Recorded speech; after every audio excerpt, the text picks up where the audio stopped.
قرآن کی آیت سے پتہ چلتا ہے کہ روزہ صرف اس امت پر ہی نہیں بلکہ اس سے پہلی جتنے بھی امتیں ہیں تمام امتوں پر فرض رہا ہے. لیکن اللہ کے رسول صلی اللہ علیہ وسلم نے ارشاد فرمایا اس ماہ مبارک کی برکت سے 5 چیزیں اس امت کو خصوصی طور پر عطا فرمائی ہیں، اس سے پہلے کسی کو عطا نہیں فرمایا. یہ اس ماہ مبارک کی برکت اور ہم سب کے آقا جناب نبی کریم صلی اللہ علیہ وسلم کے صدقے تحفے سید الانبیاء سید الکونین آپ صلی اللہ علیہ وسلم کے صدقے سے اس ماہ مبارک میں 5 چیزیں خصوصی طور پر ہمیں عطا ہوئی ہیں. سب سے پہلی چیز ہے خلوف فم الصائم اطیب عند اللہ من ریح المسک. ہم جب روزہ رکھتے ہیں، جو لوگ روزہ رکھتے ہیں تو روزہ رکھنے کی وجہ سے جو پورا دن پیٹ خالی رہتا ہے تو پیٹ کے اندر سے ایک قسم کی بانس اور بو آتی ہے جو ہمیں بدبو محسوس ہوتی ہے کہ بدبو ہے، ہم اس سے بھاگتے ہیں گھن کرتے ہیں. لیکن اللہ تعالیٰ فرماتے ہیں، رسول اللہ صلی اللہ علیہ وسلم فرماتے ہیں اطیب عند اللہ من ریح المسک کہ خوشبو میں جو سب سے عمدہ خوشبو ہے مشک. اللہ تبارک و تعالیٰ کو روزے دار کی اور منہ کی بانس مشک سے بھی زیادہ پسندیدہ ہے. کس کی میرے دوستو؟ روزے دار کی. اب ہم خود غور کر لیں کہ ہم میں سے کون روزے دار ہیں کون نہیں ہیں. کس کی منہ کی بانس آئے تو اللہ تعالیٰ کو پسندیدہ ہے. اور ایک حدیث دوسری حدیث میں کہ للصائم فرحتان روزے دار کے لیے 2 خوشی ہے. ایک افطار کے وقت وہ خوشی کا احساس اسی کو ہوگا جو اخلاص کے ساتھ اللہ کی رضا کے لیے روزہ رکھے گا. ایمانی حلاوت دل میں احساس ہوتا ہے، روح میں محسوس ہوتا ہے، دیکھ کر آنکھ تر تازہ ہوتا ہے، دعا کے لیے ہاتھ اٹھاتا ہے، اللہ تعالیٰ دعا قبول فرماتے ہیں. افطار کے وقت خوشی محسوس ہوتا ہے، دعا کی قبولیت کا گھڑی ہوتا ہے. ایک خوشی تو افطار کے وقت ہوتا ہے، ایک خوشی جب عند لقاء ربی جب اپنے رب سے ملے گا. ہم روزہ نہیں رکھیں گے دھتکار دیا جائے گا. جاؤ اس وقت کون آئے گا؟ کوئی نہیں آئے گا. جس گھر والوں کے لیے، جس بیوی بچوں کے لیے، جس رشتہ داروں کے لیے آج ہم اپنے پر ظلم کر رہے ہیں کل انجان ہو جائیں گے. کل قیامت کے دن کوئی کام نہیں آئے گا میرے دوستو.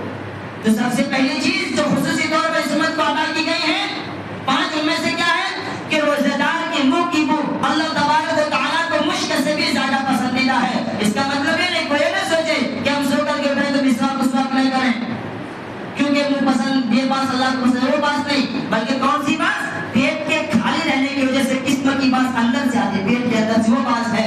ورنہ روزہ مسواک ہر وقت کرو، سو کر کے اٹھو مسواک کرو، 5 ٹائم نماز کے وقت مسواک کرو. جیسا عام دنوں میں روزہ مسواک کرنا سنت ہے مستحب ہے، ان دنوں میں بھی ہے. اور ان دنوں میں تو اعمال کا ثواب بڑھا کر دیا جاتا ہے کئی 100 گنا. روزہ اللہ تعالیٰ مسواک کا ثواب بڑھا چڑھا کر عطا فرمائیں گے. اور دوسری چیز تستغفر لهم الحيتان سمندر کے اندر کی مچھلیاں امت محمدیہ کے روزہ داروں کے لیے دعائیں مغفرت کرتی ہیں. معصوم مخلوق ہیں، کوئی خطا غلطی نہیں. ہم جس کو یقیناً وہ بے عقل ہے لیکن اللہ تعالیٰ نے کچھ نہ کچھ ان کو شعور عطا فرمایا ہے کہ جن شعور کی بنیاد پر وہ اس امت کے روزہ داروں کے لیے کیا کرتے ہیں؟ دعائیں مغفرت.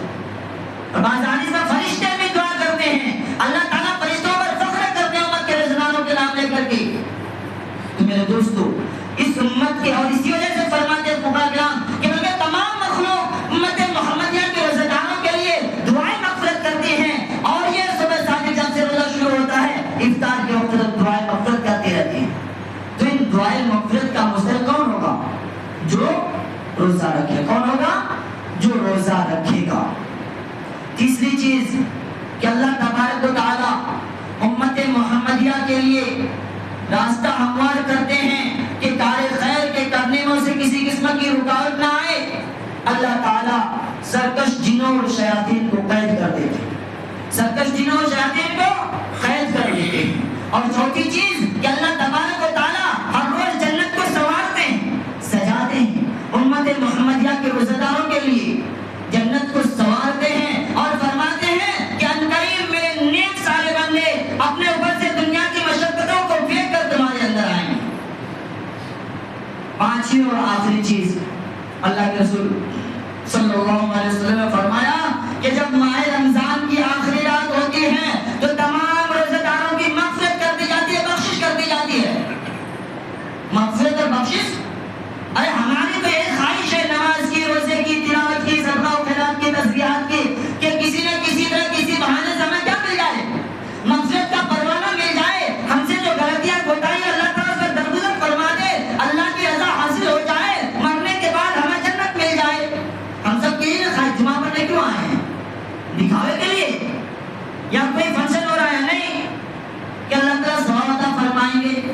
گناہ سے بچیں گے، ہماری مغفرت ہوگی۔ ہمارے اعمال کا مقصد ہی کیا ہے؟ اللہ کی رضا، اللہ راضی ہوگا، مغفرت فرمائیں گے، جنت ملے گا، مرنے کے بعد چین کی چوٹ مزے ہی مزے ہوگا۔ تو اللہ کے رسول صلی اللہ علیہ وسلم فرماتے ہیں کہ ماہ رمضان کے آخری شب امت محمدیہ کے روزہ داروں کی مغفرت کر دی جاتی ہے۔ تو صحابہ کرام نے پوچھ لیا موقع پر، کیا وہ شب قدر ہوگی؟ کیونکہ شب قدر کے آنے سے بڑے فضائل آئے ہیں۔ تو صحابہ کرام پر ذرا بھی کچھ تک پوچھ لیتے تھے، اپنی طرف سے عقل کے گھوڑے نہیں لگاتے ہماری کی طرح، ادھر ادھر کی سوچ نہیں رکھتے، پوچھ لیتے تھے۔ ان کی بہت اچھی عادت تھی جو ہمارے لیے آسان ہو گیا آج کل بہت سارے مسئلوں میں۔